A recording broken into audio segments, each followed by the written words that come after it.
Afternoon all, back out again. Next test ride. Guess what? That sounds good. Right, this is the new 2024 WK Scrambler. Now, getting here full of that.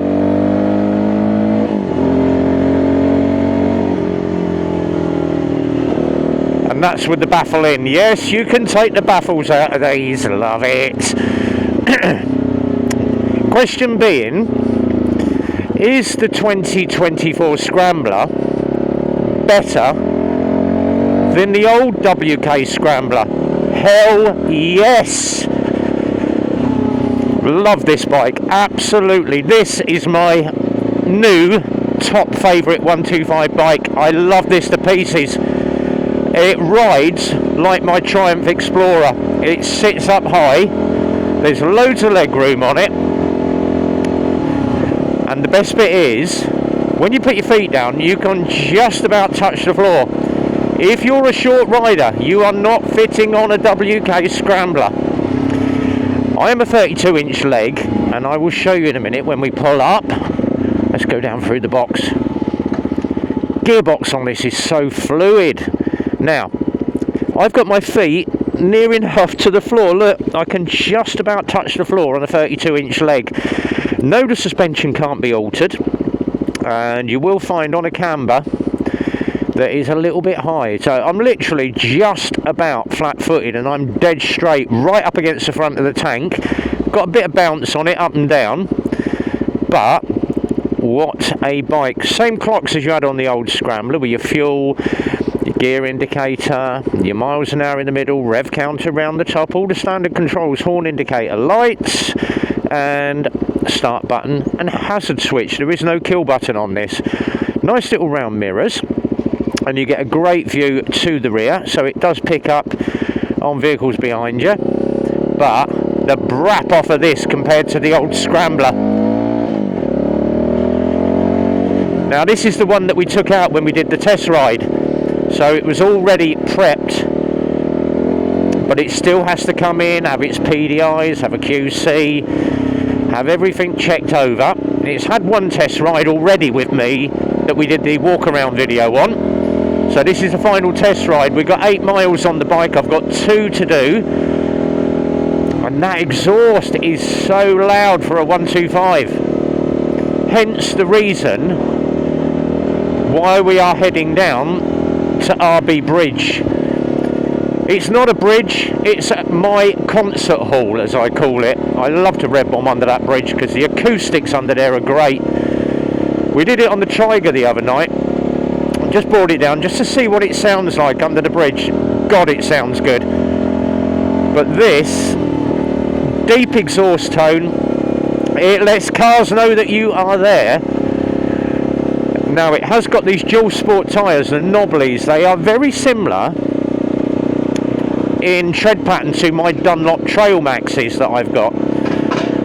Yes, clank clank of the manhole cover. Let's go in under here. Drop down through the gears. Now get an earful of this.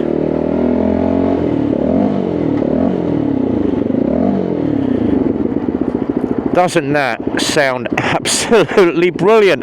Now the only downside is when you put the side stand down, which is right back here, you've got to reach right back with your back leg. When you crank the side stand down, the bike dies, so you can't start the bike on the side stand. But get an eyeful of that. The 278 on the side, the alley chain guard cover, them dual sport tyres, 50/50s they are. Nice high aluminium mudguard, means you can't put an L plate on it. So we've mounted the L plate up the top on a suspension tube. You can go down here and put it down on the bottom fork, but you will strain the bracket, and there's not much to put the number plate around down there because you've got all the bracket work down there, and you can't get it this side because you've got the reflector, you've got the brake disc. Can go up here, but I would certainly not trust anything near a front tyre, so we've mounted it up the top. It does look good up there, and it makes car drivers aware that there is an L plate there. Want to get rid of that? Do your mod 1 mod 2, get rid of it. Very easy to get in on the engine. Twin horns on this, easy to get into the starter motor and round the back of the bike. Look at this, straight in for your dipstick, all your bits and pieces down the side, spark plug is on the side, rat pegs like what you get on my Triumph Tiger. I love these pegs, they really grip your feet. Dual sport tyre to the rear, and get the bronze into that stainless steel where it's all come up nice with the heat. Once you get a bit of heat through that, the bronze comes up well on that stainless. Love that bike. LEDs all round. Nice big LED front headlight. Turn it on. Look at that halo ring. That is really good. So, little LED to the rear. Stop light set up quite high. Indicators are just down here. To the side of the rear, grab rails for your passenger. Love it. Absolutely love this bike. Now WK do follow what I do, which is good. But it does sound an immensely good bike. I love this. My favourite new 125. Only because it's an adventure style bike. But listen to this.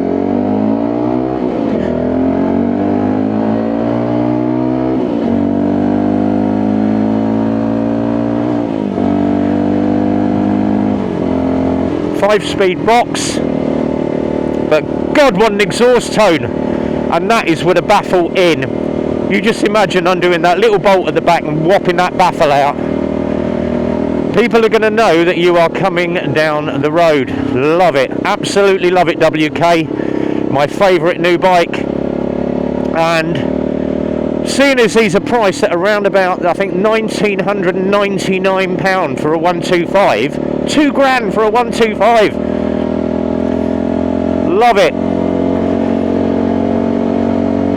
Gets the speed very, very quick through the box. Once you've run it in, and I haven't done the top speed, but they reckon it's between 50 and 60 mile an hour, if not a little bit more. But the braking on this is lovely. Coming in on the combined brake, let's just give it a big jab, and that stops on an absolute sixpence, and that is just on the rear combined brake. Hill climb,